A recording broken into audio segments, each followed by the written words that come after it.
Assalamualaikum warahmatullahi wabarakatuh. Bapak-bapak, jemaah rahimakumullah, mari sama-sama kita buka pertemuan pada malam hari ini dengan membacakan basmalah. Bismillahirrahmanirrahim. Innal hamdalillah nahmaduhu wa nasta'inuhu wa nastaghfiruh wa na'udzu billahi min syururi anfusina wa min sayyiati a'malina.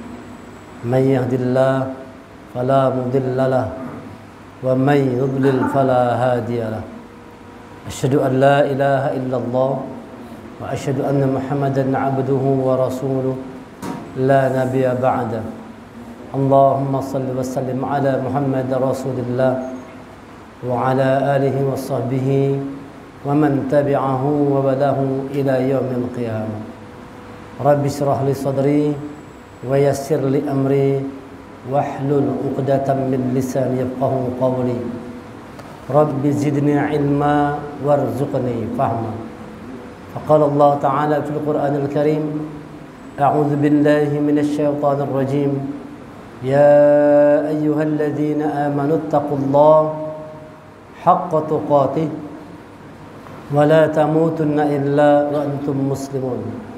Wahai orang beriman, bertakwa kepada Allah dengan benar dan jangan kalian mati kecuali sebagai seorang yang berserah diri kepada Allah sebagai seorang muslim.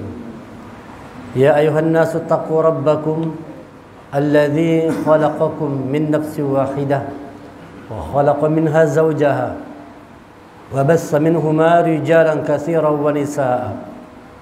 واتقوا الله الذي تساءلون به والأرحام إن الله كان عليكم رقيبا يا أيها الذين آمنوا اتقوا الله وقولوا قولا سديدا يصلح لكم أعمالكم ويغفر لكم ذنوبكم ومن يطع الله ورسوله فقد فاز فوزا عظيما. الحمد لله. Rasa syukur yang tak terhingga, mari kita haturkan kehadirat Allah Subhanahu wa taala atas segala limpahan rahmat, taufik dan hidayah yang Allah berikan kepada kita semua. Salawat dan salam semoga senantiasa tercurah kepada Nabi kita Nabi Muhammad sallallahu alaihi wasallam beserta kerabat, sahabat dan pengikut beliau hingga akhir zaman. Jemaah rahimakumullah, pada malam hari ini kita akan mengangkat satu tema dengan judul halawatul iman. Halawatul iman itu artinya manisnya iman. Iman itu punya rasa, kata Rasulullah. Iman itu punya rasa. Biasanya kan segala sesuatu itu selalu ada rasanya. Ini rasanya tawar. Ya, kalau ada rasa asin, ada rasa pahit, macam-macam rasa kehidupan ini. Ada rasa bahagia, rasa susah, senang, sedih, gembira, dan sebagainya.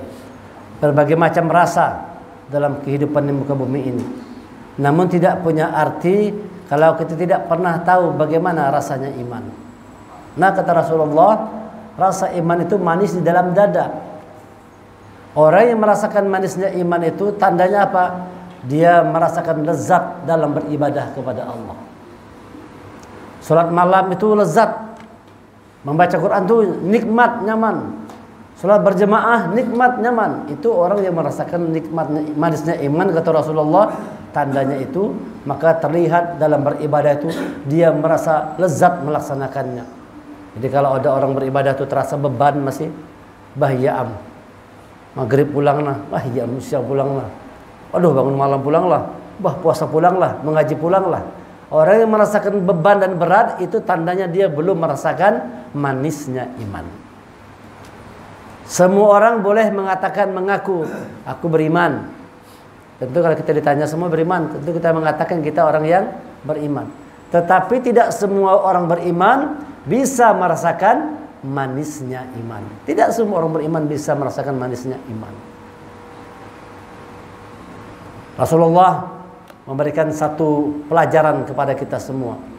Bagaimana supaya kita bisa merasakan manisnya iman tadi itu.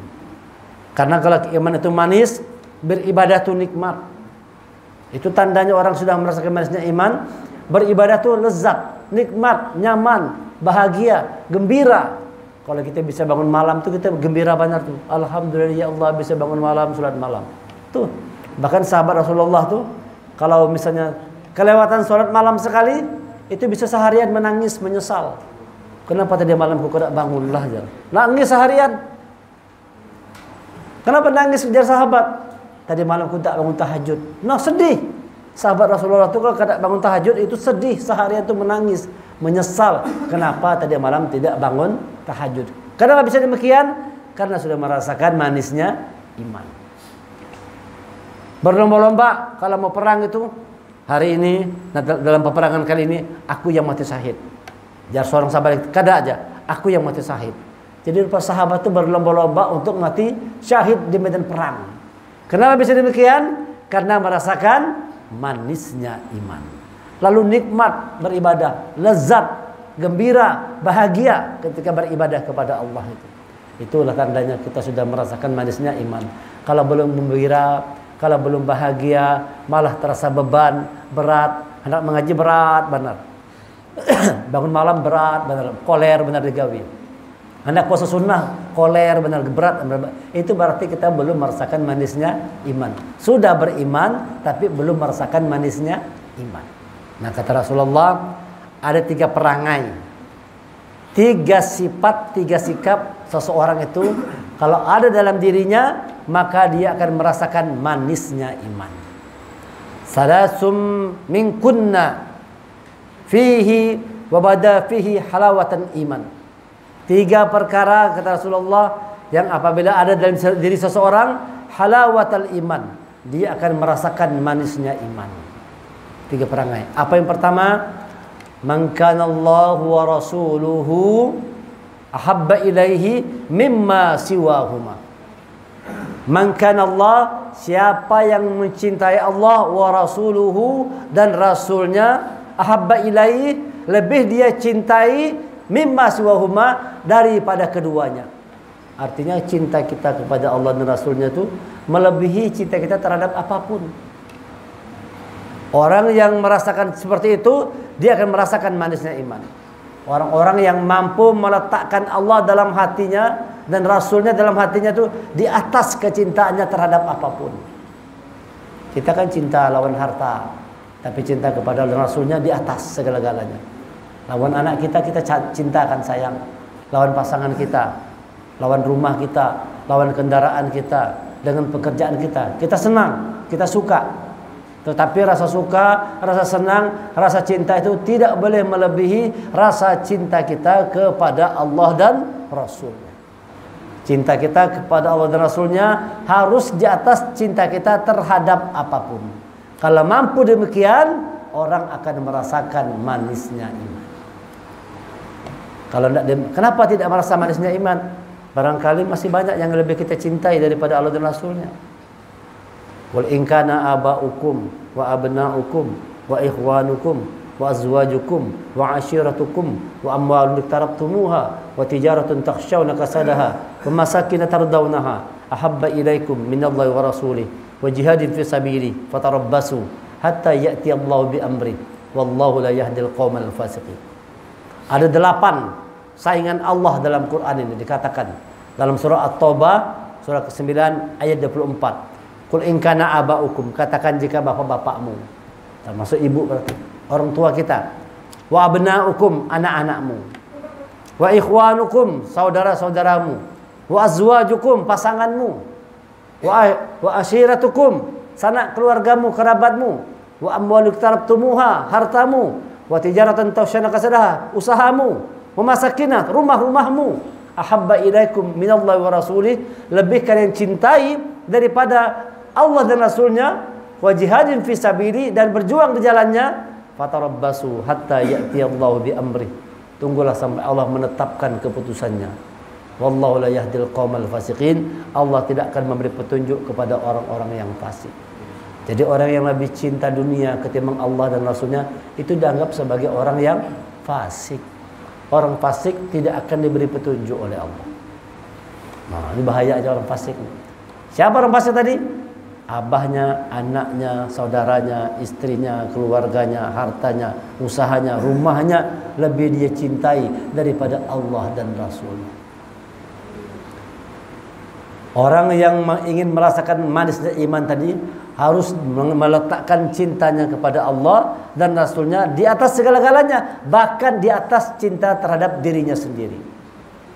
Itu baru namanya iman. Itu baru namanya iman. Kalau belum mampu demikian, itu belum akan terasa manisnya iman. Kalau masih banyak hal-hal yang lain yang lebih kita cintai daripada dan Rasulnya, kita tidak akan merasakan manisnya iman. Jemaah rahimakumullah, rasa cinta itu bukan sekedar diucapkan dengan kata-kata, tapi dia perlu yang namanya pembuktian. Bagaimana membuktikan cinta tadi itu? Kalau kita cinta terhadap sesuatu, biasanya itu akan bersemangat terhadap sesuatu itu. Betul? Kalau kita suka dengan sesuatu, cinta dengan sesuatu, biasanya kita semangat untuk meraih sesuatu itu. Kalau kita cinta harta, semangat tidak mencari harta? Nah, semangat kan? Orang yang cinta dengan kedudukan, jabatan, semangat tidak mengejar kedudukan tadi? Semangat karena rasa cinta. Demikian juga orang yang cinta kepada Allah, cinta kepada Rasul, semangat untuk terus mendekatkan diri kepada Allah, mengikuti Allah dan Rasulnya. Maka tanda orang yang cinta kepada Rasulnya itu apa tanda cintanya? Ittiba, ikut Allah dan ikut Rasul. Baru namanya cinta. Kalau tidak mengikuti Allah dan Rasulnya, bukan cinta namanya. Cinta monyet berarti. Cinta juga tapi cinta monyet. Orang-orang yang benar cinta kepada Allah itu apa tandanya? Mereka ittiba, mengikuti Allah dan Rasulnya. Qul in kuntum tuhibbunallah fattabi'uni yuhibbukumullah wa yaghfir lakum dzunubakum wallahu ghafurur rahim. Ali Imran surah ketiga ayat 31. Katakanlah jika kalian mencintai Allah. Qul in kuntum tuhibbunallah, katakan Muhammad, jika kalian cinta kepada Allah, fattabi'uni, maka ikuti aku, kata Rasulullah. Kalau kalian cinta kepada Allah, ikuti aku, kata Rasulullah. Yuhibbukumullah, niscaya Allah akan mencintai kalian. Wa yaghfir lakum dzunubakum, dan menghapuskan dosa-dosa kalian. Wallahu ghafurur rahim, Allah Maha Pengampun, Maha Penyayang. Jadi orang yang cinta Allah, cinta Rasul itu adalah dengan cara mengikuti Allah dan Rasulnya, ikut Al-Quran dan ikut sunnahnya. Kalau kita ikut Allah, ikut Quran, ikut Rasul, ikut sunnahnya. Jadi melaksanakan segala ketentuan Allah dan Rasulnya, itulah dia tanda cinta. Bukti seseorang itu cinta kepada Allah dan Rasulnya, dia cinta kepada Al-Quran, cinta kepada sunnah Rasulullah.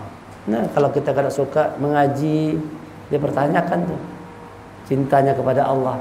Hendak mengaji poler benar, malas benar. Menghatamkan Quran itu cuma di bulan puasa aja. Imbah bulan puasa ampih mengaji, kada hatam lagi. Kebanyakan begitu orang. Padahal kalau kita belajar dengan orang-orang salafus soleh, orang-orang alim zaman dahulu itu, masya Allah. Ada yang dalam usia sebelum meninggal itu 4.000 kali menghatamkan Quran.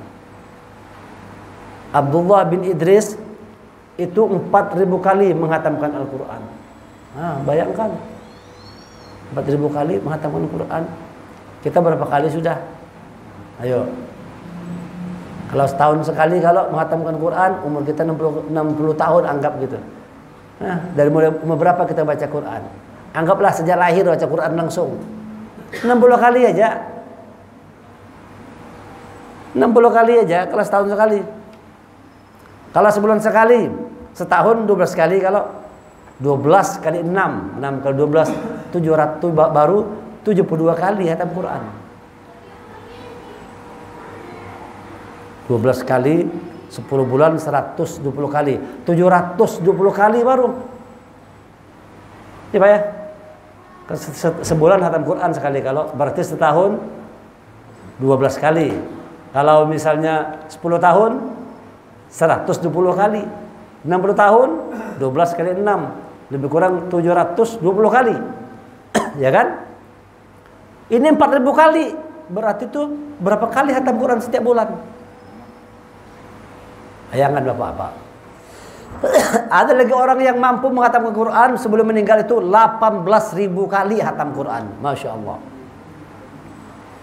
Masya Allah. Itu cerita orang soleh zaman dulu. Sampai 18.000 kali menghatamkan Al-Quran. Bekal untuk menghadapi mati begitu. Ketika keluarganya menangis, jangan kalian menangis katanya. Aku sudah menghatamkan Quran dalam rumah ini 18.000 kali hatam Quran. Itu artinya mungkin saban hari hatam Quran. Bayangkan tuh, kita berapa kali sudah hatam Quran. Nah, jangan sampai cuma setahun sekali aja. Ya Mas Bula. Setahun sekali aja hatam Quran. Pas bulan puasa aja. Ya puasa ini Bang, masihlah. Usahakanlah kita tetap setiap hari membaca Al-Quran. Lebih baik lagi sebulan sekali hatamkan Al-Quran 30 juz. Sehari 1 juz, ya kan? Sebulan 30 juz. Setiap hari istiqomah sampai dijemput oleh Allah. Bagus tuh begitu. Usahakan. Nah, ini dia. Jadi orang yang cinta Allah dan Rasulnya itu mengamalkan Al-Quran dan sunnahnya. Dia cinta kepada Al-Quran dan cinta kepada sunnah. Nah, orang yang mampu meletakkan cintanya kepada Allah dan Rasulnya di atas segala-galanya, Allah berikan kepadanya manisnya iman. Itu yang pertama. Yang kedua, apa kata Rasulullah supaya bisa merasakan manisnya iman? Ayuhibbal mar'a la yuhibbuhu illa lillah. Orang yang mencintai seseorang karena dia cinta kepada Allah. Itu yang kedua tuh. Jadi kita ini mencintai orang lain atas dasar cinta kita kepada Allah. Ada orang tuh cinta kepada orang lain karena dia ganteng, karena gagah, karena cantik, cinta, karena pintar, karena sugih, karena pejabat, suka, sayang, cinta kita. Cinta yang seperti itu tidak akan menghadirkan rasa iman. Ada lagi orang yang saling menyayangi karena satu partai. Karena satu partai saling menyayangi, saling mencintai, saling menolong, saling menjaga, saling melindungi. Akrab, dekat, akrab benar. Karena satu partai. Karena satu lembaga. Karena satu alma mater. Buat reuni-reuni, bersayang-sayangan. Sekarang ramai kayak itu kalau kumpul sudah tua-tua supaya ingat masa hanum-hanum lagi. Padahal orang sudah tua-tua sudah kumpulan. Sudah jadi kai-kai berkumpul rame-rame, bernyanyian, ingat masa muda. Seorang sudah tua kan kamu lagi, itu boleh muda lagi kan. Jadi saling menyayangi karena satu alma mater, satu alumni, satu lembaga, satu yayasan. Cinta seperti itu tidak menghadirkan rasanya iman. Cinta yang mampu menghadirkan rasanya iman, kita cinta dengan orang lain itu karena kita cinta kepada Allah. Mencintai orang lain karena Allah, bukan karena kaya, miskin atau sebagainya. Bukan karena dia pintar, pejabat, bukan, tapi karena Allah. Kita mencintai orang lain karena Allah. Itu baru orang bisa merasakan manisnya iman. Cintai orang lain karena Allah. Orang-orang yang tadi bersayang-sayangan, saling dekat, saling akrab, saling cinta karena segala macam ikatan dunia, itu pada akhirnya kata Allah dalam Quran mengatakan mereka akan bermusuh-musuhan satu dengan lainnya. Di dalam surah 43 Az-Zukhruf ayat 67 Allah jelaskan itu. Al-akhillau yawma idzin ba'duhum li ba'din aduwwun illal muttaqin. Teman-teman akrab, teman-teman yang saling menyayangi, teman-teman yang saling mencintai, pada hari itu ba'duhum li ba'din aduwwun, satu dengan lainnya akan saling bermusuh-musuhan. Nah, saling meniwas. Jar seorang gara-gara ikam aku masuk neraka aja. Jar seorang kan. Jar seorang lagi ikam yang buat aku masuk neraka. Nah, saling meniwas tuh. Saling bermusuh-musuhan. Lalu kita malaikat, sudah jangan ribut, masuk neraka semua. Masuk neraka semua akhirnya. Percuma kalian bertengkar, sudah, sana masuk neraka semua. Yang tadi akrab nanti di hari kiamat Pak, mereka akan saling bermusuh-musuhan. Illal muttaqin, kecuali mereka yang bertakwa. Berteman karena ketakwaan kepada Allah, itu baru saling menyayangi selama-lamanya. Jadi nanti kalau kita selalu berkumpul dengan orang soleh, orang-orang baik, nanti di akhirat kita saling mencari kita. Ada hadisnya kan? Saling mencari kita.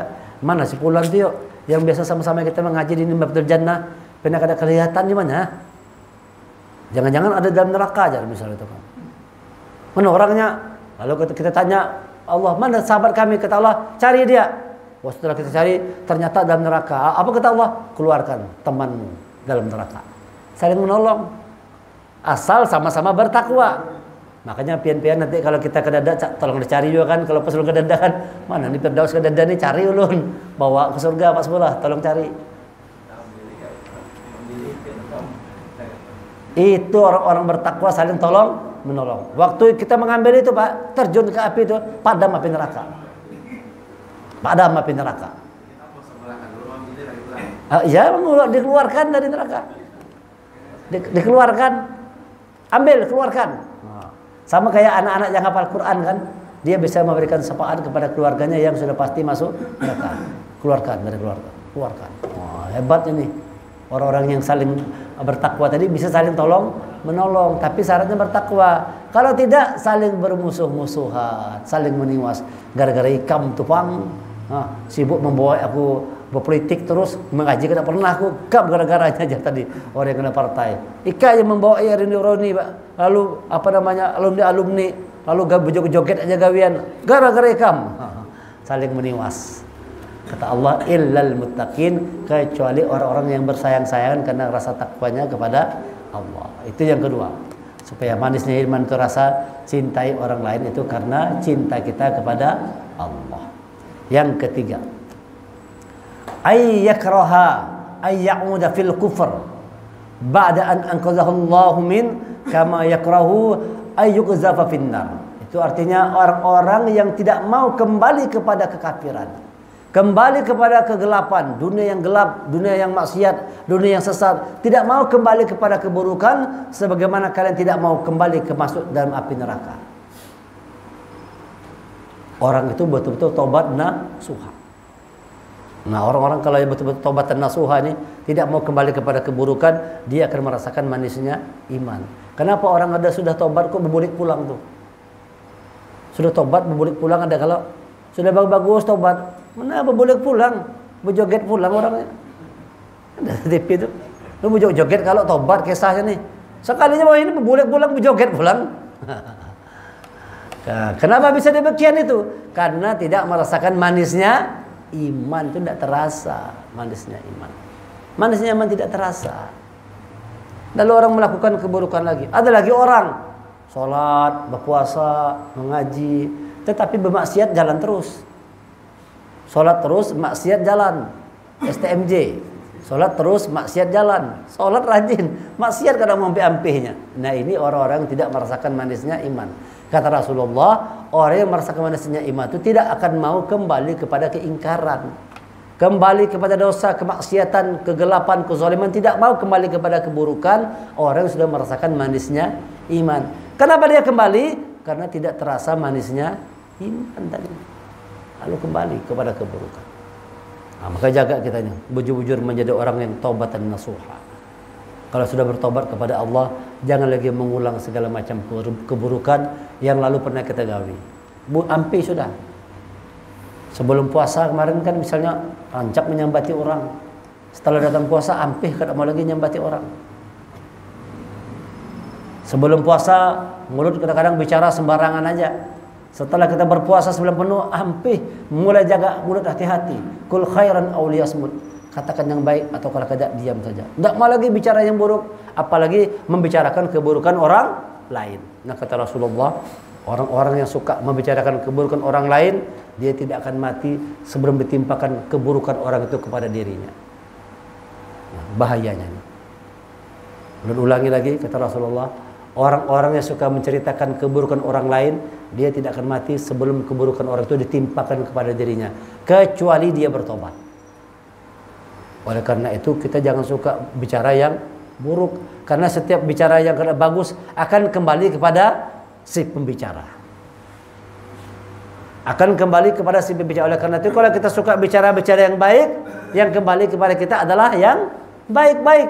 Tapi kalau kita bicara yang buruk, yang kembali kepada kita juga sesuatu yang buruk. Ingat firman Allah dalam Quran, apa yang kau ucapkan itulah yang akan terjadi. Dulu baca ayat ini, pin catat nih ayat ini. Surah Az-Zariyat 51 ayat 23. Fa wa rabbis samai wal ardi innahu lahaqqum misla ma annakum tantiqun. Ini Allah bersumpah nih, Maka demi Tuhan langit dan bumi. Nah, bersumpah Allah. Demi Tuhan langit dan bumi. Sungguh apa yang dijanjikan itu pasti terjadi seperti apa yang kamu ucapkan. Yang dijanjikan Allah akan terjadi seperti apa yang kamu ucapkan. Apa yang kita ucapkan itu terjadi. Itu maksudnya. Kalau ngomong buruk terus, kita akan jadi orang yang buruk. Jadi buruk kita nih, kalau ngomong buruk terus jadi orang buruk kita. Oleh karena itu kita mulai merubah sikap kita. Lewat Ramadan tadi itu bicara, salah satunya bicara kita dapat kita jaga. Jangan bicara yang buruk, karena setiap kita bicara buruk, menyambati orang buruk, itu berbalik kepada si pembicara tadi. Apa yang aku ucapkan itu yang akan terjadi. Kalau begitu bagaimana caranya supaya dapat yang baik-baik? Ucapkan perkataan-perkataan yang baik. Hampir sudah menyambati orang. Jangan tapi terlalu repot ngurusi urusan orang lain. Urus urusan diri kita sendiri. Nah, ini 3 cara supaya bisa merasakan manisnya iman. Yang pertama itu kata Rasulullah, cintai Allah dan Rasulnya di atas cinta kita terhadap apapun. Yang kedua, cintai orang lain karena cinta kita kepada Allah. Yang ketiga, tidak mau kembali kepada kekafiran, keingkaran, keburukan, dosa dan kemaksiatan setelah dia bertobat. Ini hadis Rasulullah nomor hadis 43, hadis riwayat Muslim dari Anas bin Malik. Nomor hadisnya 43, hadis riwayat Muslim, hadisnya sahih. 3 halawatul iman yang dalam diri kita kalau ada, kita akan bisa merasakan manisnya iman. Jemaah rahimakumullah, kapan kira-kira kita bisa merasakan iman itu manis? Kapan kira-kira kita bisa merasakan? Syaratnya kan tadi 3 kan. Tapi kapankah iman itu bisa kita rasakan manis? Kapan iman itu terasa manis? Saat kapan? Biasanya di saat kita menghadapi ujian. Di saat kita menghadapi ujian, segala macam ujian, musibah, bala bencana, inilah, itulah, sakit dan sebagainya. Di situ kita merasakan manisnya iman. Sahabat Rasulullah, ini contoh orang yang merasakan manisnya iman. Bagaimana cintanya kepada Rasulullah. Namanya Kubaib bin Adi. Kubaib bin Adi. Dia ditangkap oleh kaum musyrikin. Lalu dikatakan kepadanya, wahai Kubaib, bagaimana kalau seandainya dia ditangkap mau dihukum bunuh dengan cara disalib. Mau disalib, dihukum mati dengan cara disalib, dibunuh. Sebelum dihukum, ditanya dulu, wahai Kubaib bin Adi, bagaimana seandainya kalau posisimu ini digantikan dengan Muhammad? Kau dibebaskan, bisa berkumpul dengan keluarga, berkumpul lagi dengan anak-anak istrimu, tetapi gantinya Muhammad yang akan dibunuh. Bagaimana pendapatmu? Apa jawab Kubaib bin Adi tadi? Aku tidak rela, tidak rela demi Allah, tidak ridho, tidak rela, tidak ikhlas. Tidak bersedia, tidak sudi aku katanya. Aku selamat berkumpul dengan keluarga, bahkan diberi Allah seluruh kenikmatan dunia kepadaku. Niscaya aku tidak mau menggantikan diriku dengan Rasulullah, walaupun Rasulullah hanya tertusuk duri. Jangankan dibunuh Rasul jar, tertusuk duri aku tidak ridho jar. Lebih bagus aku mati ketimbang Rasulullah tertusuk duri. Lihat bagaimana itu cintanya sahabat dengan Rasulullah. Ada tawar orang kafir, mau kada ikam selamat, tapi Rasulullah yang dibunuh. Jarinya jangan kena Rasul dibunuh, tertusuk duri saja tidak aku rela. Lebih bagus aku yang mati, istriku mati, anak semua, asalkan Rasulullah tidak mendapatkan kesulitan, asalkan Rasulullah itu selamat. Nah, bayangkan rasa cinta itu begitunya. Nah, kalau kita kayak apa kira-kira? Kalau ditawarkan begitu, mau harta, uang, atau mau hukum mati? Nah, pilih 2. Kalau mau murtad dapat harta, tapi kalau kada mati, pilih mana? Mana kita? Mati atau adalah uang aja. Orang sekarang jangankan begitu, dikasih Indomie aja 1 kardus bisa berubah agamanya. Ya, kalau orang beriman itu jangan dikasihkan dunia nih, disuruh diancam mati aja tidak ada pengaruhnya. Walaupun diancam mati itu tidak ada pengaruh. Dengan suku baik tadi kan, dia kan mau mati, mau disalib nih, disuruh pilih dulu. Mau mana ya kamu? Selamat atau dapat semua dunia tapi Rasul mati, atau kau dibunuh? Dia tetap milih biar aja aku yang mati, asal Rasulullah jangan binasa. Lihat itu cintanya kepada Rasul. Ada lagi Bilal bin Rabah radhiyallahu anhu. Ini cerita yang sangat masyhur yang kita kenal semua kan. Suatu saat Bilal bin Rabah ini menjadi gubernur di zaman Khalifah Umar bin Khattab. Jadi gubernur sudah. Kalau sudah jadi gubernur banyak ada duit kalau tuh. Banyak duit kalau rumah nyaman, rumah dinas, apa segala macam kan. Duit banyak. Bilal sudah jadi gubernur. Kalau kata sahabatnya, wahai Bilal, engkau sekarang sudah merasakan manisnya iman. Perjuanganmu sekarang sudah jadi payah kau lakukan, sekaranglah sudah kau rasakan bagaimana manisnya iman itu. Kata sahabat kepada Bilal bin Rabah. Apa jawab Bilal? Kalian salah, wahai sahabat-sahabatku. Salah kalian. Aku merasakan manisnya iman itu bukan pada saat jadi gubernur sekarang ini. Bukan pada saat sugih nih. Kapan aku merasakan manisnya iman itu katanya? Ketika aku ditindih batu, ditarik di padang pasir yang panas, di tengah terik matahari yang menyengat, di situ aku rasakan manisnya iman. Sehingga yang keluar dari mulutku ini adalah ucapan ahadun ahad, ahadun ahad, ahadun ahad. Aku hanya bergantung kepada Allah. Di situ aku merasakan manisnya iman, bukan pada saat jadi gubernur. Kalau kita kayak apa? Alhamdulillah. Jadi gubernur sudah wajah ini. Dulu susah sekarang jadi gubernur. Alhamdulillah. Merasa lezat. Bilal tidak. Dia merasakan lezat itu ketika dia mengalami ujian dari Allah itu. Bagaimana dia mempertahankan imannya itu. Tidak terpengaruh. Walaupun nyawa melayang, Bilal tetap mengatakan ahadun ahad. Disiksa Umayyah itu ditarik. Wah, kalau kita nonton filmnya itu mau, Masya Allah. Luar biasa Bilal. Baru nonton filmnya sudah terenyuh hati kita. Melihat seorang Bilal mempertahankan imannya. Mau mati aja tetap mempertahankan imannya. Tak terpengaruh. Tetap ahadun ahad, ahadun ahad. Tak terpengaruh. Menyerah sampai orang kafir Quraisy tadi itu. Iman sampai begitu tuh mempertahankan. Siap hancur binasa demi mempertahankan iman. Itu karena dia sudah bisa merasakan manisnya iman. Kayak apa dengan kita? Bagaimana kita membutuhkan merasa iman itu manis atau tidak? Ini yang ulun sampaikan ini, ulun sampaikan pada saat ulun khutbah kemarin, Jumat kemarin di Hasanuddin. Ini temanya tentang halawatul iman. Ulun bicara dari atas mimbar, khotib itu kan, orang yang beriman kepada Allah, dia tidak takut kehilangan apapun, dia hanya takut kehilangan Allah. Ulun berpandang kayak itu, kalau sekali ulun bulik khutbah keluar masjid, hilang sendal ulun. Masya Allah, ulun cari-cari mana sendal ulun, tidak ada nih. Baru ulun jadi mikir, apa yang aku ucapkan itu yang akan terjadi tadi. Masya Allah, Jarun. Ini tadi lu nyampe di panggung di mimbar tadi bepada tidak takut kehilangan apapun, hanya takut tiba-tiba hilang sendal kita. Kalau Masya Allah, jadi uji oleh Allah langsung, ujinya langsung kita. Dalam hati kita kelewatan pangurang ini sendal Pak Khotib kan diambilnya juga. Masya Allah. Tapi karena tadi kita menyampaikan di atas itu kita tahu ini Allah sedang menguji. Dalam keadaan marah kita, malah lu ucapkan alhamdulillah, mudah-mudahan yang mengambil sendal ini dapat hidayah dari Allah. Ulun ucapkan begitu. Kenapa bisa begitu? Karena sendalnya buruk sudah. Bukan. Karena sendalnya itu sudah buruk, tali jenak pagar. Sudah niat ulun memang tidak mengganti nih. Memang sudah mengganti. Kayak sendalnya sudah ganti, sudah buruk sendal ini. Makanya so ada kekawinan supan kalau sendal buruk diganti nih, rupanya hilang dia orang. Sendal itu kita kadang marah karena sendal itu buruk. Jika sendal itu baru nukar, bisa marah juga ay. Mau benar hanya nukar sendal 2 hari hilang sudah marah kita. Dikira ikhlas, bukan ikhlas, karena sendalnya sudah buruk sendalnya.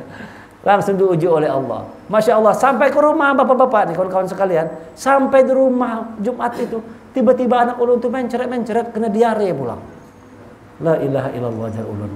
Ulun kasih sama istri ulun tentang kajian tadi. Abang cerita apa kajian tentang ini, Masya Allah. Langsung diuji oleh Allah jar ulun. Sampai ke rumah tadi anak saya sehat sebelum Jumatan, habis Jumatan tiba-tiba diare dia. Sampai sekarang masih di rumah sakit. Di rumah sakit Islam. 3 hari sudah. Jumat, Sabtu, Ahad tadi. Tapi insya Allah mungkin besok atau lusa sudah balik lah. Sudah mulai sehat. Sudah mulai sehat tadi, tapi masih apa? Sedikit lah, tapi sudah mungkin sudah kelihatan sudah gembira, sudah ceria lagi, mungkin besok udah bisa balik lah. Bayang itu ujian oleh Allah. Baru kita ngomong tentang manusia iman itu akan terasa ketika diuji oleh Allah. Oh kan ulama ibadah kayak itu. Ulun kasih contoh, Kubayb bin Adi, Bilal diuji oleh Allah, di situ dirasakan manusia iman. Sampai ke rumah anak garing langsung. Diuji oleh Allah. Nah kelimpungan juga nah. Aduh kelimpungan juga. Masya Allah. Tetapi itulah cara Allah untuk kita menjadi semakin paham dengan petunjuk Allah itu. Quran mengatakan jangan kalian mengatakan beriman. Ya kan? Jangan kalian merasa beriman. Jangan kalian mengaku beriman kalau sebelum diuji oleh Allah. Ahasiban nasu aitulaku ayyakulu amanna wa hum la yuftanun. Kalian jangan mengira bahwa diri kalian beriman kalau sebelum diuji oleh Allah. Maka iman itu akan tahu iman itu ada atau tidak, manis atau tidak ketika dia datang ujian. Jadi kalau ujian datang kita jangan pesimis, jangan mengeluh. Itu tanda Allah cinta dengan seseorang. Kalau sudah Allah cinta dengan seseorang, apa yang dilakukan oleh Allah? Dia akan diuji oleh Allah. Bedakan kalau kita cinta dengan seseorang, kasih baju, kasih uang, kasih apa. Kalau Allah tidak demikian, tidak langsung begitu. Kalau Allah cinta dengan seseorang, Allah akan uji orang itu. Nabi Allah Ibrahim diuji oleh Allah. Terus kan ketika ada malaikat mau minta kambing semua kan, wahai Nabi Allah, bisa tak kami minta kambing nih? Ambil aja. Kata Nabi Allah. Kalau kami minta sebelah gunung, boleh enggak? Ambil aja. Bahkan kalau kalian mau seluruhnya, ambil aja. Kata Nabi Allah Ibrahim kepada malaikat, bahkan apapun yang aku miliki, kalau kalian mau, ambil aja, karena itu milik Allah. Sudah ucapkan oleh Nabi Allah Ibrahim. Lalu setelah itu apa kata Allah? Wahai Ibrahim, tanya oleh Allah, apakah kau cinta kepadaku? Iya ya Allah, aku cinta kepadamu. Baik, kalau begitu kata Allah, buktikan rasa cintamu dengan mengorbankan anakmu, sembelih anakmu. Nah, kelimpungan juga Nabi Ibrahim. Kisah Quran tuh kan, sampai berapa hari kan berpikir keras, diskusi sama istri sama anaknya, memikir bagaimana. Berulang-ulang perintah Allah dalam mimpinya, sembelih anakmu, sembelih anakmu, sembelih anakmu. Gara-gara mengucapkan tadi itu, kalau kau mau malaikat semuanya ambil, bahkan apa yang memiliki ambil semuanya, karena itu milik Allah. Kata Nabi Ibrahim, langsung diuji oleh Allah cintanya tadi. Wahai Ibrahim, kalau kau cinta kepada aku, sembelih anakmu. Suruh sembelih anak. Kan kalau kita kan karena disuruh sembelih anak, suruh sembelih kambing sikung aja. Jangan masa itu aja kada mau. Ya kalau cuma disuruh oleh Allah, Rasulnya ketika datang musim haji ini, sembelihlah satu ekor kurban tuna. Sikung sapi aja, sikung kambing aja. Satu ekor kambing harganya lebih kurang 2,5 juta sampai 3 juta. Sama dengan harga sebiji handphone aja. Biji handphone aja. Masa kada mau kita sisihkan padahal kita mampu berkorban. Coba rubah mindset kita. Biasanya kita kan saban tahun dapat dengan kurban terus. Tahun ini kita ikut berkorban. Simpan duitnya, tabung duitnya. Anggap aja kita membeli handphone. Dapat 3 juta, bismillah, serahkan. Sebagai bukti cinta. Minimal itu, kata Allah, minimal bukti cinta itu berkorbanlah untuk agama Allah nih. Coba nih minta sama kambing aja. Ada orang yang gak ada hakun, padahal dia mampu. Beli handphone tak mikir-mikir, nabung, bahkan bisa nabung berbulan-bulan. Nabung duit cukup beli handphone. Coba nabung duit untuk berkorban. Itu langka tuh.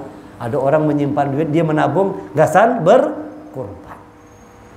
Minimal rasa cinta itu buktikanlah dengan semangat kita mau berkorban untuk agama Allah. Cinta itu perlu pembuktian.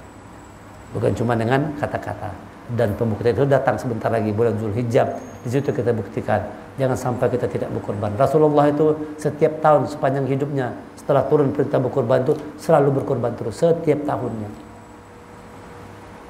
Setiap tahun Rasulullah selalu berkorban. Coba kita belajar begitu juga berkorban. Kalau ada orang sugih 1 M duitnya, dia berkorban seekor kambing, nyaman kada? Mudah aja orang 1 M duitnya. Tapi kalau ada orang punya duit pas-pasan, harga kambing 3 juta, duit ada 3 juta juga nah. Pas duit 3 juta, harga kambing 3 juta. Sementara 3 juta ini listrik belum bayar lagi, banyu belum bayar, kredit motor belum bayar. Kita disuruh milih oleh Allah. Mana pilih? Pilih dunia tadi atau pilih untuk akhirat? Coba sekali-kali bismillah. Bismillah, korbankan. Nanti yang dunia tadi diurus oleh Allah. Itu perlu keyakinan. Itulah namanya iman. Itulah namanya iman. Bismillah, aku berkorban dulu. Nanti urusan dunia kan diurus oleh Allah. Jangan khawatir, jangan tahu. Janji Allah pasti benar. Allah tidak pernah ingkar dengan janji. Cuma kita diuji oleh Allah membuktikan apakah betul-betul beriman atau tidak. Nah, orang-orang yang merasakan manisnya iman itu siap berkorban untuk agama Allah. Tidak takut kehilangan apapun, dia hanya takut kehilangan Allah. Hati-hati keluar sendal hilang. Masya Allah. Itu cara Allah mengajarkan kita semua. Ayo semuanya pupuklah semangat pengorbanan dalam jiwa kita tuh sebagai tanda cinta kita kepada Allah. Ini yang bisa kita kaji pada malam hari ini tentang halawatul iman, tentang manisnya iman. Syaratnya ada 3 dalam hadis Rasulullah. Pertama, cintai Allah dan Rasulnya terhadap cinta kita terhadap apapun. Yang kedua, cintai orang lain karena cinta kita kepada Allah. Yang ketiga, tidak mau lagi berbuat keingkaran, berbuat keburukan, berbuat kemaksiatan setelah kita mendapatkan petunjuk Allah. Setelah tobat dengan tobatan nasuha, sesungguh-sungguhnya tobat, tidak akan mengulangi kesalahan yang sama. Dan yang terpenting lagi, jangan lupa Dzulhijjah, jadilah orang-orang siap untuk berkorban. Ikut kita berkorban, ikut kita mengagungkan syiar agama Allah. Dzalika min sya'airallah min taqwal qulub. Demikianlah syiar agama Allah yang lahir dari taqwal qulub, ketakwaan hatinya. Itu lahirkan ketakwaan dalam hati kita. Lalu dengan itu kita agungkan syiar-syiar agama Allah. Syiar agama Allah itu salah satunya termasuk adalah ibadah kurban. Ibadah kurban itu adalah syiar agama Allah. Nah, mudah-mudahan kita diberi kekuatan, semangat oleh Allah untuk terus berjuang di jalannya, untuk terus meningkatkan kualitas iman kita. Semakin terasa manis dalam dada kita, lalu dengan itu kita merasa nikmat, lezat, bahagia, gembira dalam beribadah, bertakwa kepada Allah Subhanahu wa taala. Subhanakallahumma wa bihamdika asyhadu an la ilaha illa anta astaghfiruka wa atubu ilaik. Kita tutup dengan hamdalah. Alhamdulillahirabbil alamin wal afu minkum. Assalamualaikum warahmatullahi wabarakatuh.